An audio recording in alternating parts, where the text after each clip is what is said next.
Bonjour tout le monde, bienvenue chez nous.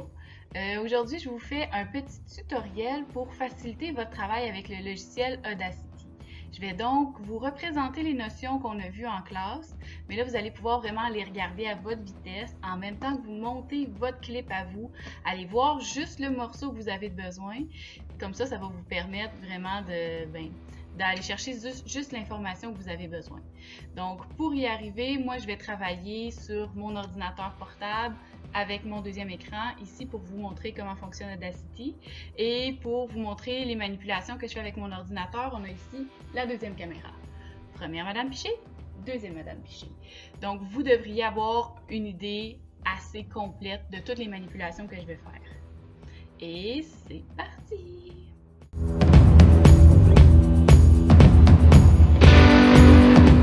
La première chose à faire pour pouvoir utiliser le logiciel Audacity, c'est d'ouvrir celui-ci. Donc, vous avez sur votre bureau le raccourci qui nous mène directement vers Audacity. Donc, on double-clique sur l'icône.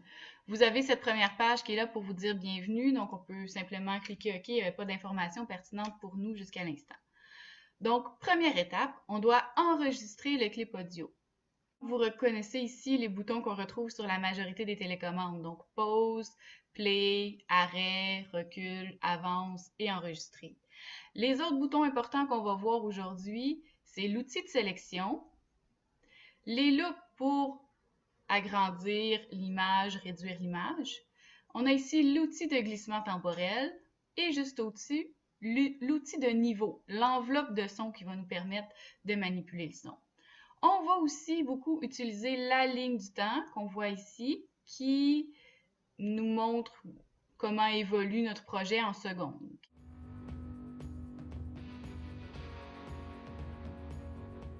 Pour enregistrer avec Audacity, on doit peser sur « Enregistrer ». Les différents éléments qui ont été découverts par les scientifiques à l'époque de la course à l'atome, la course où tout le monde voulait découvrir un atome, ont dû à un moment donné être classés d'une certaine manière. On se demandait si on... C'est à cette étape-ci que vous êtes en train d'enregistrer le fil audio de votre balado-diffusion. Donc, c'est maintenant qu'il faut parler de tous vos sujets. N'arrêtez pas si jamais vous bafouez. Tout ça, c'est pas grave. On va pouvoir effacer toutes ces erreurs-là par la suite. Ce qui est important de garder en tête pendant qu'on est en train d'enregistrer le fil audio, c'est de rester très face à face vis-à-vis la caméra de notre ordinateur portable parce que c'est de chaque côté de la caméra que se trouvent les micros et c'est ainsi qu'on obtient la meilleure qualité sonore. De cette façon, lorsqu'on est deux partenaires qui vont travailler sur la même balado-diffusion, on peut arrêter, faire un stop entre les deux segments de fil audio, s'interchanger de place pour que la personne qui parle soit vraiment devant le fil audio. Vous n'êtes même pas obligé d'arrêter si vous ne voulez pas arrêter. Tout le temps de changement de place, ça va être du temps perdu qu'on va pouvoir complètement annuler à la fin. Ce qui est important de garder en tête, c'est vraiment de rester devant l'ordinateur, de parler clairement, de s'assurer que les vagues de son s'affichent au fur et à mesure qu'on parle et ne s'affichent pas, voire le moins possible, lorsqu'on ne parle pas. Lorsque vous avez terminé, vous appuyez sur Stop.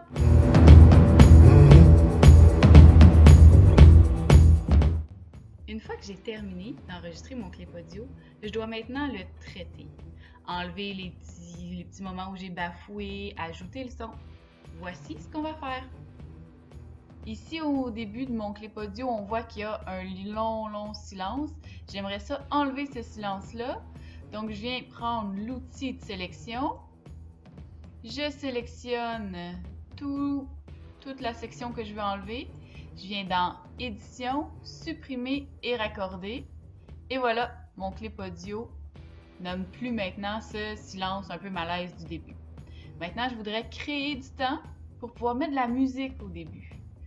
Je prends mon outil de glissement temporel et je viens mettre un bon 10 secondes. Je veux voir un peu plus loin. Je clique sur la petite loupe ici pour voir plus loin. Je veux un bon 15 secondes de musique. Je trouve que ça vaut la peine d'en mettre un petit 15 pour se mettre dans l'ambiance. À partir de 15 secondes, j'aimerais ça entendre mon clip audio pour trouver un autre moment où je pourrais mettre du son. Donc, je viens prendre mon outil de sélection, je me mets ici à 15 secondes et là, j'appuie sur play pour entendre qu'est-ce que j'ai entendu. Les différents éléments qui ont été découverts par les scientifiques à l'époque de la course à l'atome, la course où tout le monde voulait découvrir un atome, ont dû à un moment donné être classés d'une certaine manière. On se demandait si on les classait par ordre chronologique de découverte, par ordre alphabétique, par ordre de chercheurs, puis finalement, on a trouvé une façon beaucoup plus scientifique de classer les éléments du tableau périodique. Et cette méthode de classement s'appelle le tableau périodique. Le tableau périodique des éléments est un... J'ai écouté mon extrait sonore et je me suis rendu compte qu'un peu après 45 secondes, j'avais terminé l'introduction. Donc, ce serait un bon moment pour mettre un peu de son à l'intérieur de mon clip vidéo. Je voudrais aller voir plus proche, par exemple, parce que j'ai une incertitude sur quel est le bon moment. Donc là, je vais appuyer sur la loupe plus. Je me redéplace vers mon 45 secondes. Et voilà, il est ici. 45 secondes exactement. Je vais mettre directement sur 45, je vais écouter, puis je vais arrêter l'extrait sonore lorsque l'introduction est terminée. Le tableau périodique. Et voilà. Donc, à 46 secondes et demie, j'ai terminé mon idée qui parlait du tableau périodique. Donc, je viens ici à 46 secondes et demie. Je veux couper mon extrait sonore en deux pour pouvoir déplacer avec l'outil de déplacement. Donc, je viens dans Édition, délimitation du clip scindé. Là, on m'a fait une toute petite coupure et je peux ici m'ajouter du temps pour mettre de la musique. Je recule pour voir de plus loin et je me mets un peu plus proche de 46 à 56. Ça me fait un autre 10 secondes de musique. Ces intermèdes-là musicales, vous pouvez les faire à plusieurs endroits dans le texte, entre les différentes idées, entre les différentes personnes, lorsqu'on change de personne pour enregistrer. Ça, c'est une bonne idée. Ensuite, pour ajouter la musique, je dois tout d'abord importer mon fichier. Donc, je viens dans Fichier, Importer. Ce que je veux importer, c'est bien sûr un fichier audio. Je vous conseille vraiment de vous le mettre d'abord sur le bureau de votre ordinateur, comme ça va être beaucoup plus facile de le sélectionner. Vous double-cliquez sur votre fichier audio et il vient s'apparaître ici comme ça dans une deuxième bande sonore. Donc là, si on écoute, qu'est-ce que ça fait? Ma musique plus ma voix ensemble. J'appuie sur Stop.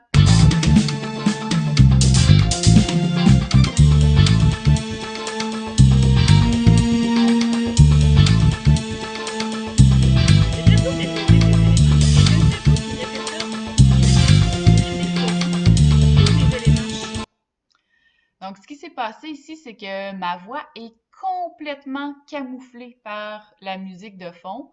Donc, c'est plus une musique de par-dessus qu'une musique de fond dans ces conditions-là. Nous, on va vouloir adoucir cette musique-là lorsque c'est la voix qu'on veut au premier ordre et on va vouloir la mettre plus fort dans les silences, comme avant et entre les idées. Pour pouvoir faire ça, j'utilise l'outil de niveau, Enveloppe. Je clique dessus et ça a déjà transformé un peu mon extrait sonore. Ça a mis une petite couche bleue par-dessus et en dessous.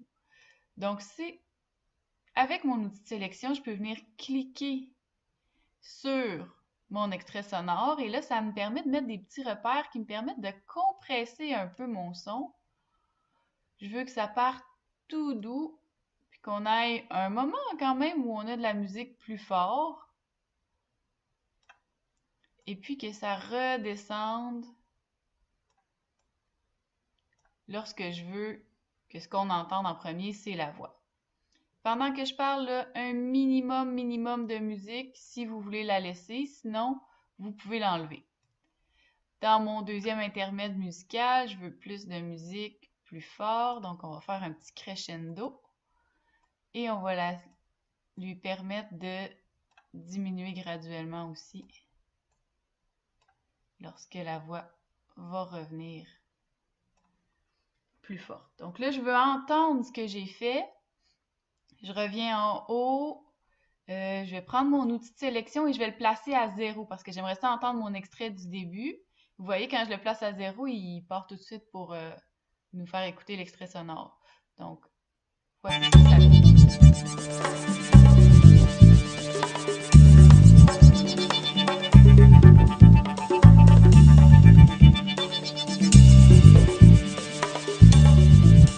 Les différents éléments qui ont été découverts par les scientifiques à l'époque de la course à l'atome, la course où tout le monde voulait découvrir un atome, ont dû à un moment donné être... Je suis pas satisfaite de l'habillage sonore parce que quand j'ai commencé à parler, il y avait encore beaucoup trop de musique par-dessus ma voix. Donc, je reviens sélectionner mon outil d'habillage sonore et je viens diminuer le son ici près de ma voix. Je veux vraiment là qu'on entende très très bien vos voix. C'est sûr que l'important, c'est de comprendre les explications que vous allez dire. Donc là, aussi, on est satisfait.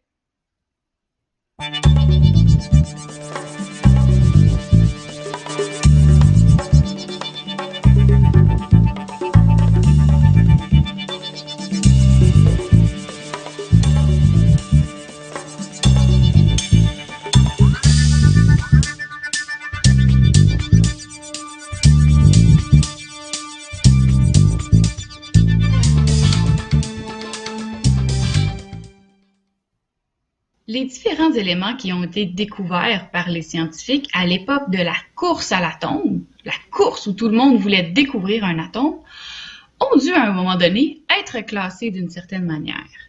On se demandait si on les classait par ordre chronologique de découverte, par ordre alphabétique, par ordre de chercheurs, puis finalement, on a trouvé une façon beaucoup plus scientifique de classer les éléments du tableau périodique.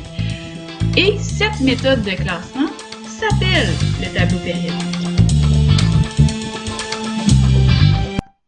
Vous voyez, à cette étape-ci, je suis beaucoup plus satisfaite du rendu sonore.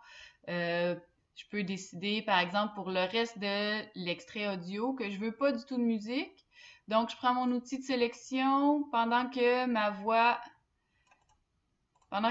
est active. Je viens sélectionner ici mon audio. Sur tout cet intervalle-là, je fais édition, supprimer. Et raccorder, ça me raccorde le bout, donc il faut encore que je vienne supprimer la fin. Donc, édition, supprimer et raccorder. Et voilà, donc pour ma deuxième partie, je n'aurai pas de son qui va venir interférer avec ma voix, ça me convient comme ça.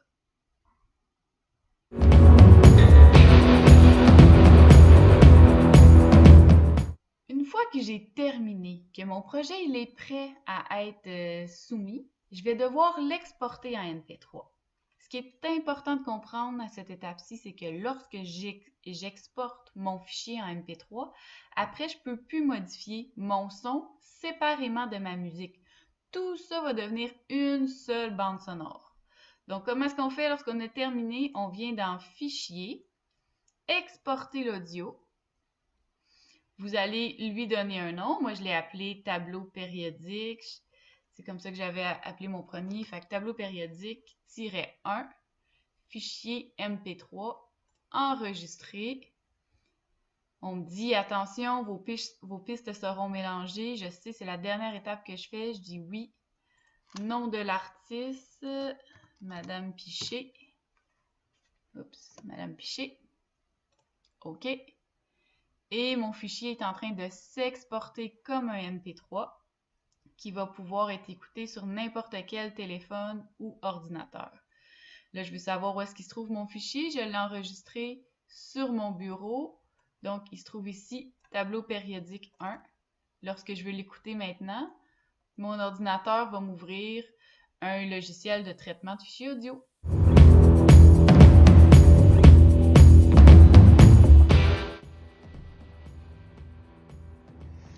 Et voilà, c'est ce qui termine la formation sur Audacity. Vous devriez, avec ça, avoir suffisamment d'informations pour faire tout le projet et le faire à votre rythme. Si jamais vous avez d'autres questions, n'hésitez pas à m'écrire sur le portail.